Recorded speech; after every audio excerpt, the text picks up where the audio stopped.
Hello दोस्तों, स्वागत है आपका अपने YouTube चैनल डायमंड ज्ञान अड्डा में। और मैं अनुज आज नया मॉक टेस्ट लेकर आया हूं, जो कि मॉक टेस्ट 8 है, जो कि जूनियर एडिट शिक्षक भर्ती से रिलेटेड है। आपको पता है मैं इससे पहले 7 मॉक टेस्ट करा चुका हूं, जो कि आप प्ले लिस्ट में जाके उन सातों मॉक टेस्ट को करिए और अपना आकलन करिए कि कितने नंबर आप लेके आ रहे हैं।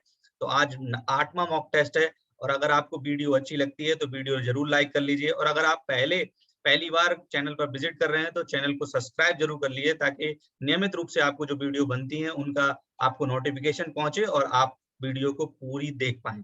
तो चलिए पहले क्वेश्चन से शुरुआत करते हैं। तो पहला क्वेश्चन है कि किसे बैंकों का बैंक कहा जाता है। तो आपका 4 ऑप्शन दिए हुए हैं: रिजर्व बैंक को, स्टेट बैंक को, इंडियन बैंक को, या औद्योगिक विकास बैंक को। तो इसका तो ऑप्शन शायद मेरे हिसाब से सबको पता होगा कि किसे बैंकों का बैंक कहा जाता है।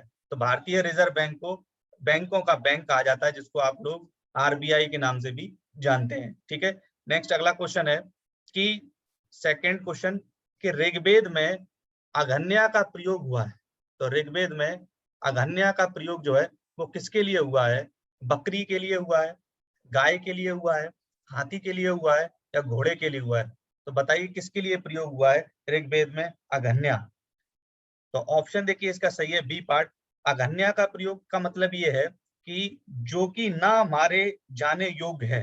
तो ऋग्वेद में ये कहा गया है कि गाय को ना मारे जाने योग्य जंतु बताया गया है, और अगर इसको कोई भी मारता है या इसकी हत्या करता है तो उसे घायल करने वाले व्यक्ति को मृत्युदंड या देश से निकाला की व्यवस्था भी वेदों में वर्णित है। ठीक है। तो वेदों में गाय को वैसे भी पुण्य कहा गया है जीव के रूप में, और वर्तमान में भी गाय को हम लोग माता के नाम से संबोधित भी करते हैं। देखिए बुद्ध कौशाम्बी किसके राज्यकाल में आए थे? तो बताइए कि बुद्ध जो है वो कौशाम्बी किसके राज्यकाल में आए थे? शतानीक के राज्यकाल में आए थे, उदयन के राज्यकाल में आए थे, बौद्धि के राज्यकाल में आए थे, या नीच्यछू के राज्यकाल में आए थे? तो ऑप्शन बताइए थर्ड का कौन सा पार्ट सही है।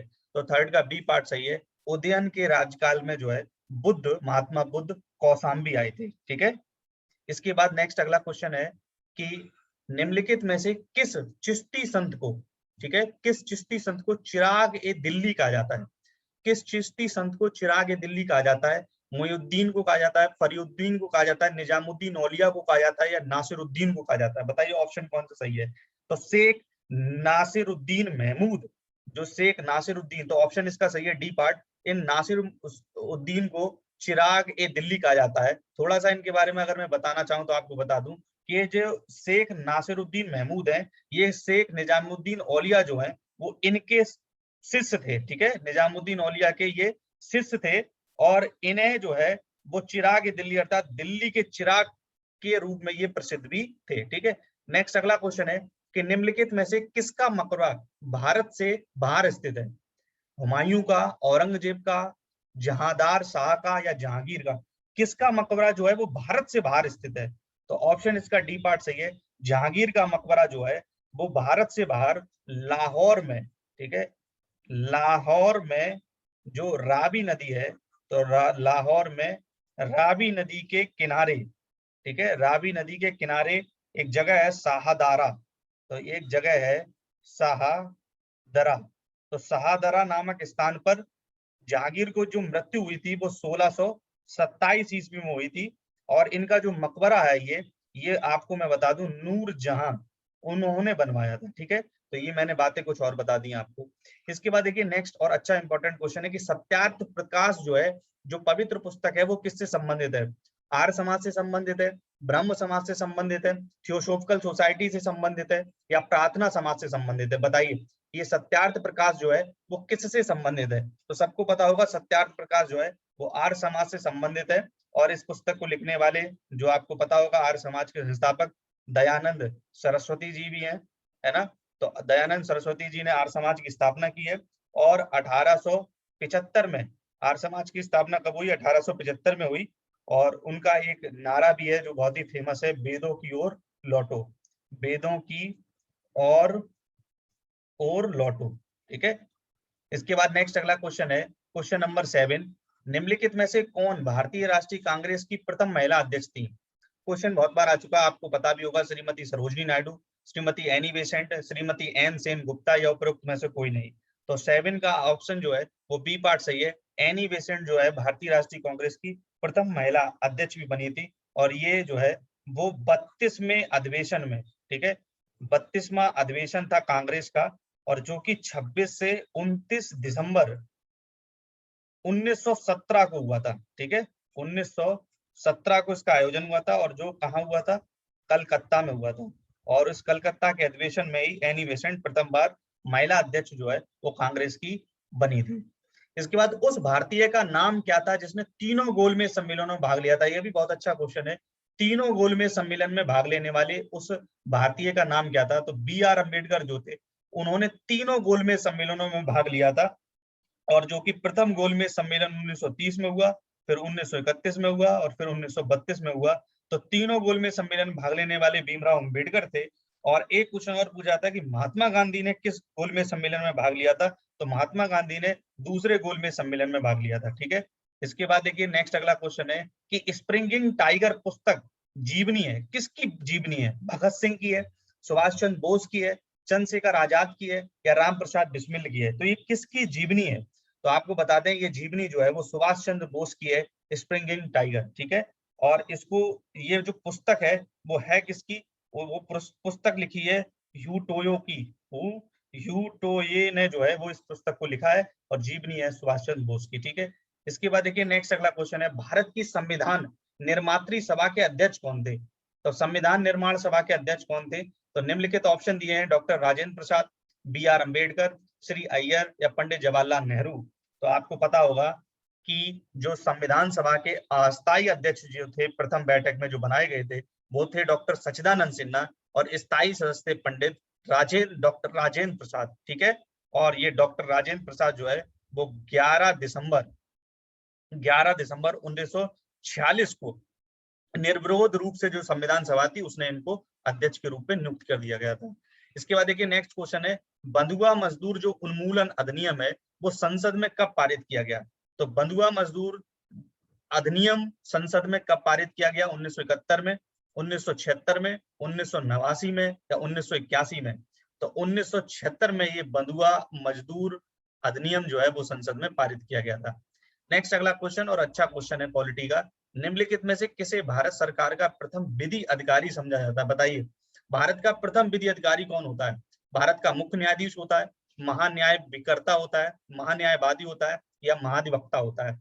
तो सीधे सीधे अगर क्वेश्चन से भी आप जान लो तो ऑप्शन से आप समझ पाओगे कि भारत का प्रथम विधि अधिकारी, तो विधि अधिकारी कौन होगा?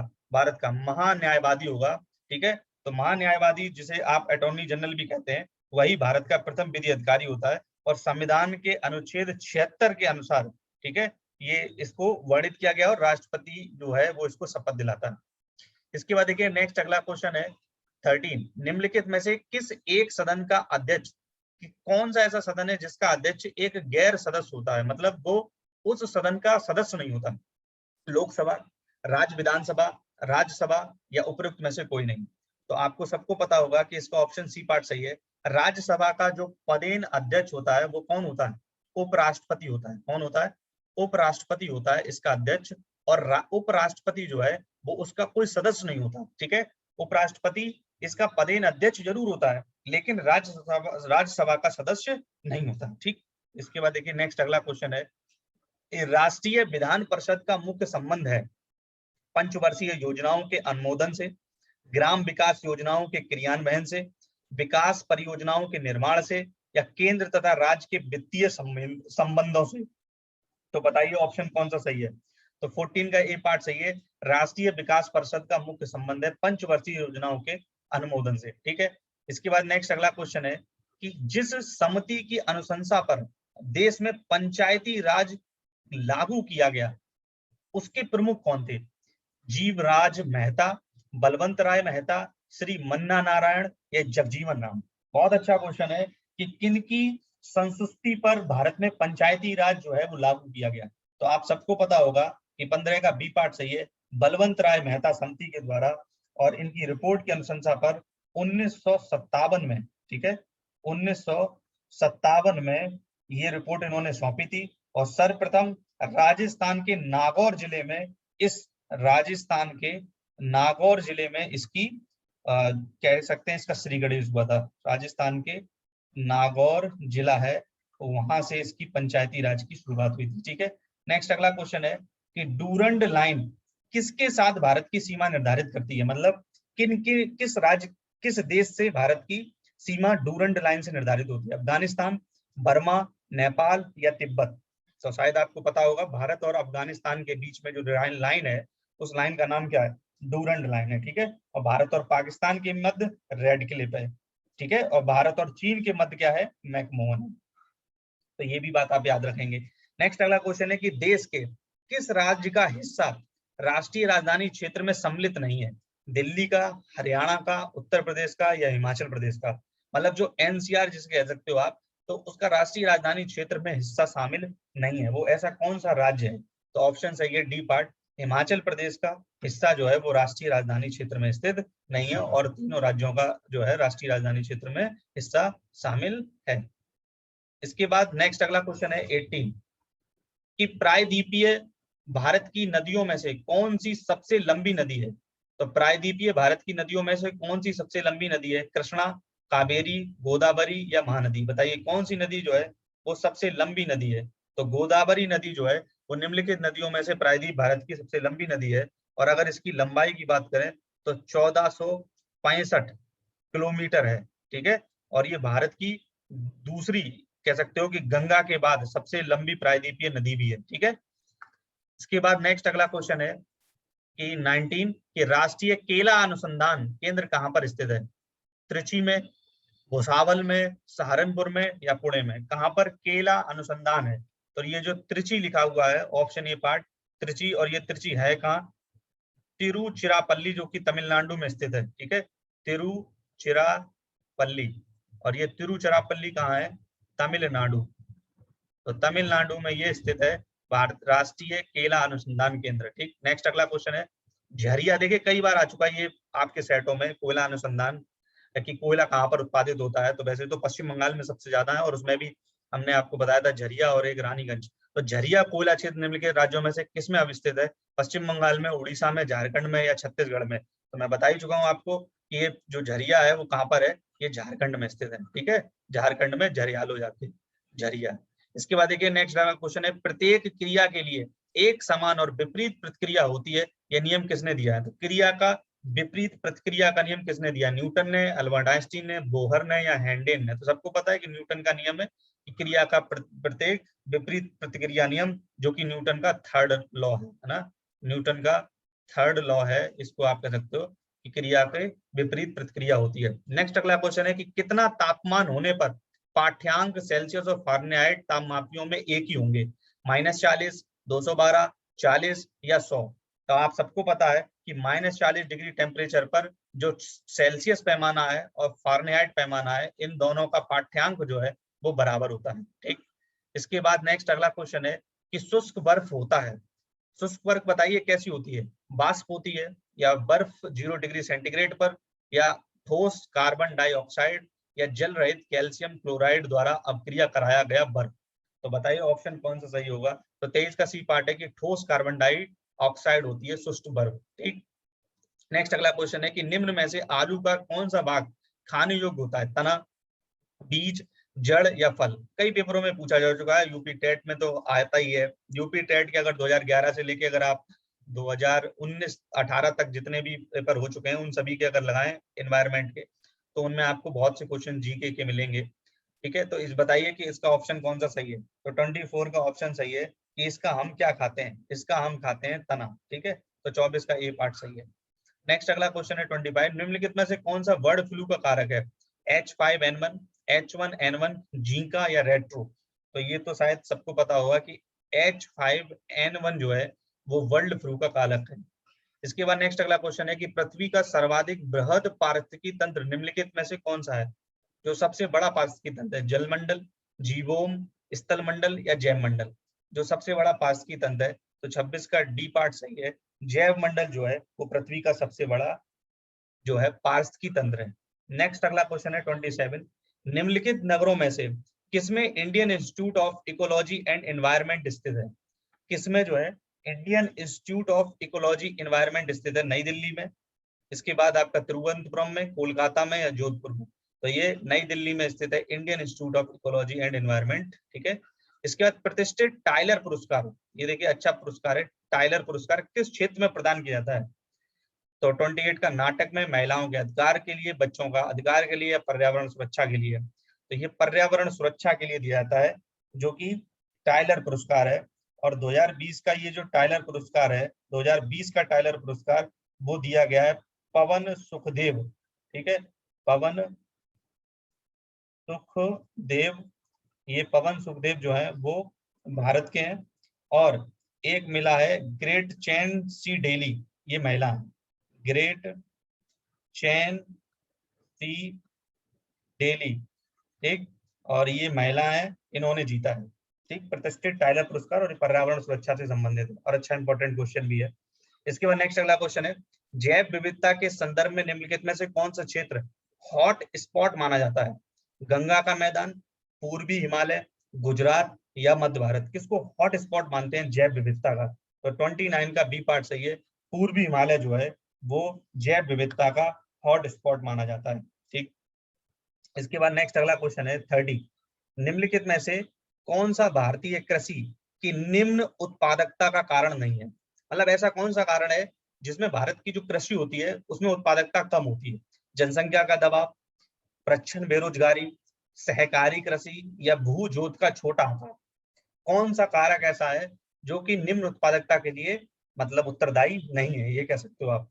तो इसका सी ऑप्शन सही है, जो सहकारी कृषि है वो निम्न सहकारिता के लिए उत्तरदायी नहीं है, ठीक।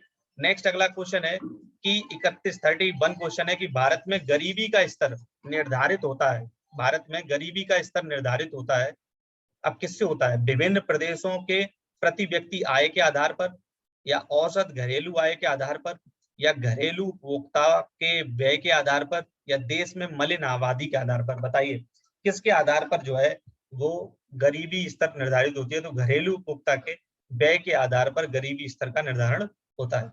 अगला देखिए क्वेश्चन है 32 कि उत्तर प्रदेश में निम्नलिखित में से किस स्थान पर एक नाभिकीय ऊर्जा परियोजना स्थित है? तो ये तो आपको सबको पता होगी, ओबरा में स्थित है, पनकी में स्थित है, या नरोरा में है, या हरदुआगंज में स्थित है? कहाँ पर है? तो ये नरोरा परमाणु शक्ति केंद्र है, जो कि आपको पता भी है कि नरोरा परमाणु शक्ति केंद्र बुलंदशहर में स्थित है, ठीक। नेक्स्ट अगला क्वेश्चन है 33 और वो है, निम्नलिखित में से कौन सा युग्म सही सुमेलित नहीं है? वाराणसी संस्कृति एवं धर्म के लिए प्रसिद्ध है, लखनऊ प्रदेश की राजधानी है, झांसी औद्योगिक केंद्र है, मुरादाबाद में पीतल के बर्तन मिलते हैं? तो कौन सा सुमेलित नहीं है, ये बात ध्यान रखना है, ऐसा नहीं है कि सुमेलित है, कौन सा मतलब एक तरीके से इनकी विशेषता को नहीं व्याख्यायित कर रहा है। तो 33 का ऑप्शन सी पार्ट है, झांसी कोई औद्योगिक केंद्र नहीं है, झांसी में किसी प्रकार के औद्योगिक केंद्र के लिए प्रसिद्धि नहीं है, ठीक। तो इसलिए आपका ऑप्शन जो है वो सी पार्ट जो है वो सुमेलित नहीं है और सभी सही है। इसके बाद नेक्स्ट अगला क्वेश्चन है 34, किसे प्लास्टिक मनी कहा जाता है? अच्छा क्वेश्चन है, कागजी मुद्रा को, क्रेडिट कार्ड को, डिस्काउंट कूपन को, या शेयर को?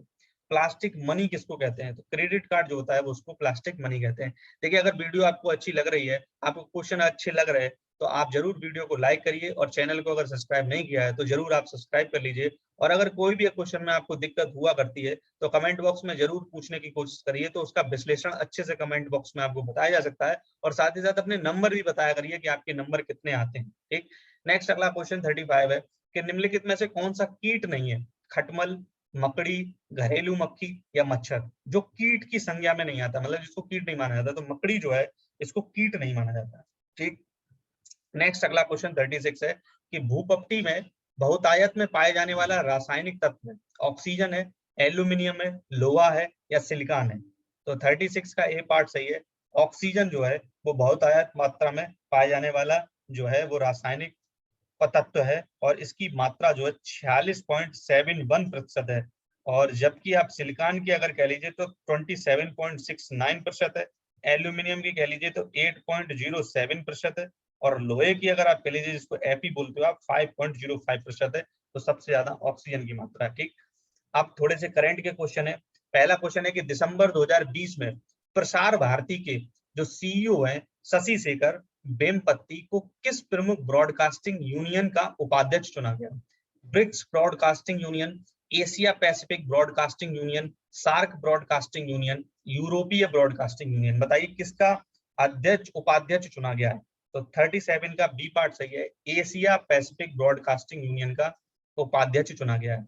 नेक्स्ट अगला क्वेश्चन है 38 कि 18 दिसंबर 2020 को एशियाई विकास बैंक एडीबी और भारत सरकार ने उत्तर प्रदेश में उपभोक्ताओं को विश्वसनीय विद्युत आपूर्ति प्रदान करने के उद्देश्य से दृष्टिगत ग्रामीण बिजली वितरण नेटवर्क में सुधार करने हेतु कितनी राशि के ऋण पर हस्ताक्षर किए?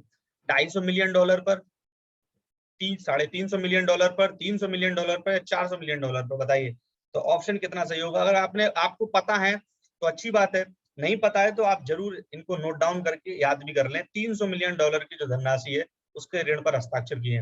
नेक्स्ट अगला क्वेश्चन कि अंतरराष्ट्रीय प्रवासी दिवस कब मनाया जाता है? 16 दिसंबर को, 15 दिसंबर को, 18 दिसंबर को या 10 दिसंबर को? तो 18 दिसंबर को अंतरराष्ट्रीय प्रवासी दिवस मनाया जाता है।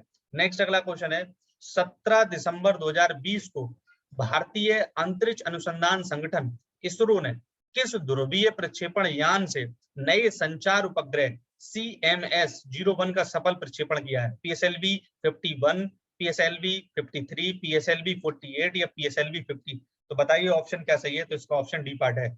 इसके बाद देखिए नेक्स्ट अगला क्वेश्चन है और ये भी करंट का ही क्वेश्चन है। नेक्स्ट अगला क्वेश्चन 41 17 दिसंबर 2020 को प्रतिस्पर्धी खेल के रूप में जो योगासन को औपचारिक मान्यता प्रदान करने की घोषणा की गई और इस संबंध में विकल्प में कौन सा तथ्य सही नहीं है? यह घोषणा आयुष मंत्रालय और युवा कार्यक्रम एवं खेल मंत्रालय ने एक संयुक्त प्रेस कॉन्फ्रेंस में की। योगासन में के खेल की प्रतियोगिताओं के लिए 4 स्पर्धाओं और 7 श्रेणी में 51 पदक स्थापित किए जा सकते हैं।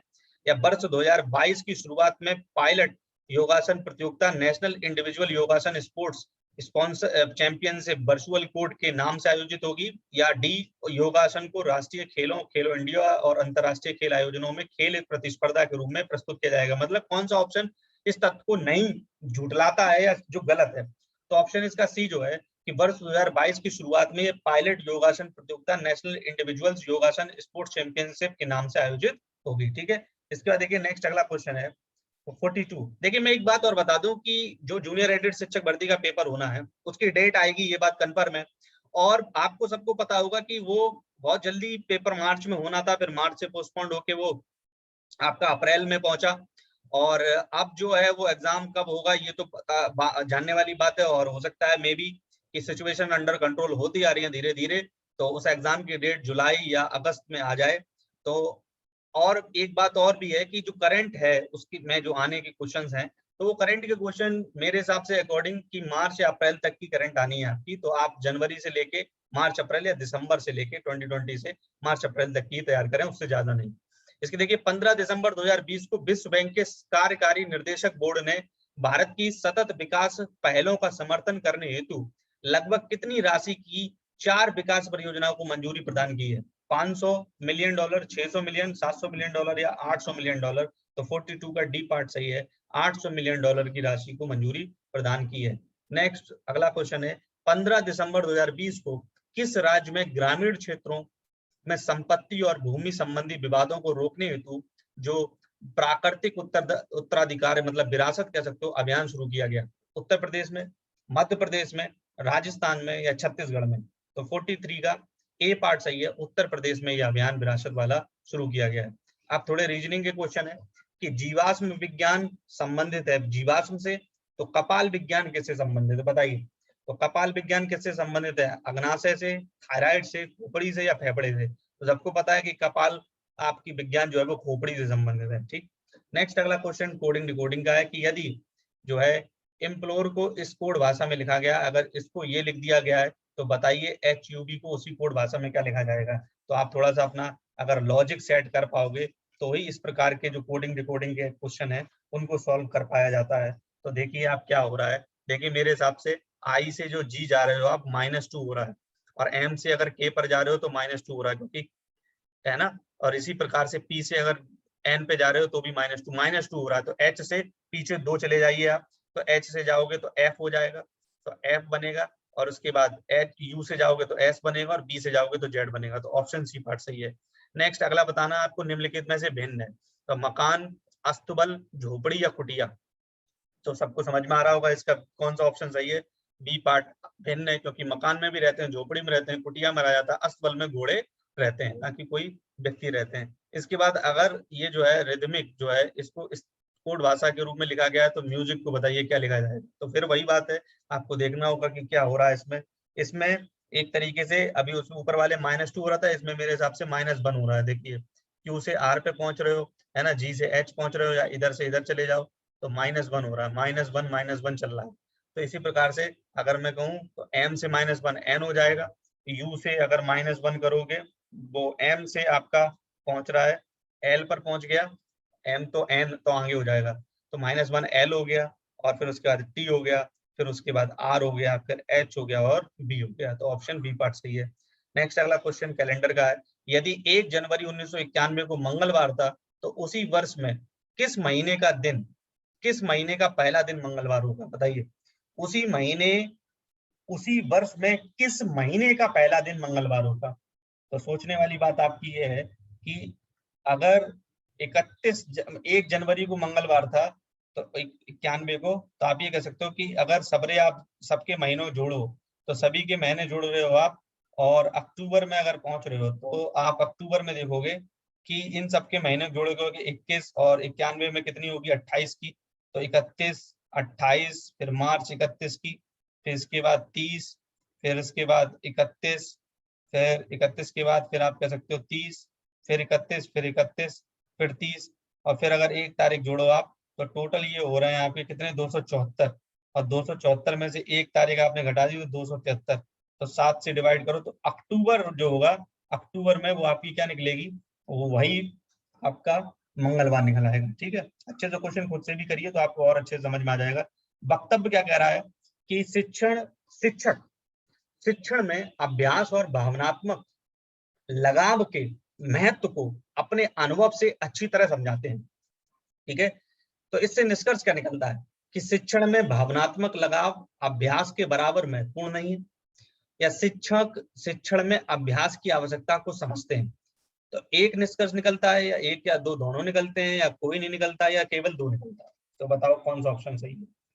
तो इसमें आपको बता दें कि शिक्षक शिक्षण में अभ्यास एवं भावनात्मक लगाव को अपने अनुभव से अच्छी तरह समझाते हैं। इसका निष्कर्ष यह है कि शिक्षक शिक्षण में अभ्यास की आवश्यकता को समझते हैं। क्या समझते हैं, शिक्षण में अभ्यास की आवश्यकता को समझते हैं। तो इसका ऑप्शन केवल और केवल डी पार्ट सही है।